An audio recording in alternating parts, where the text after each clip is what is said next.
To understand how Dodger Stadium became the country's first sports arena with an accredited Botanic Garden, you have to know that Chaz Perea, the stadium's 36-year-old landscape manager, doesn't do anything halfway.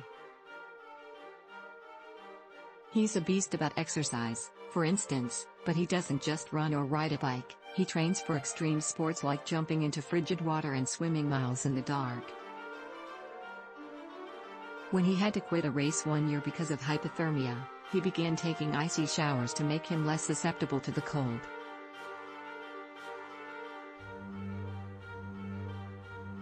And when it came to school, Perea didn't just go to college, he earned 3 horticultural science degrees plus an arborist certification and an MBA in management while working 2 jobs, which he still does as the Dodger Stadium landscape manager and a horticulture professor. So when Perea was inspired to transform the stadium's water-hungry landscape of ivy and vines and tender annual flowers to a palette of drought-tolerant plants heavy on California native varieties, he didn't just decide to plant a few poppies and salvias. He just called me out of the blue asking for. He was like, "Okay.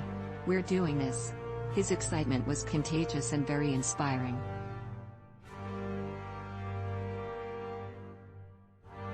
Today, the slopes and giant concrete martini-shaped planters around the stadium have been transformed into beds of fragrant salvias, pokey agaves of multiple colors and size, and boulder-sized century plants sending their towering blooms into the sky. The boxes outside the Dodgers team store at the top deck are overflowing with succulents of every color. And true to a botanic garden, all the plants have their tags listing their common and botanical names. But before he could succeed, Perea had to bring in a panel of advisors, spend 5 years satisfying the accreditation requirements, which were finalized in December, and convince stadium management and his skeptical crew that this idea made sense.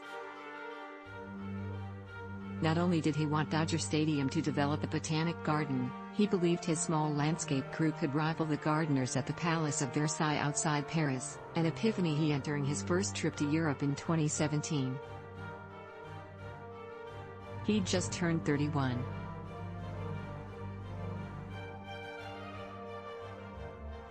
He'd been working at Dodger Stadium for 7 years while finishing his advanced degrees. "I went 7 years without having a beer, and had hundreds of hours of unused vacation, so when a friend invited him to join his trip to France, Perea decided to go.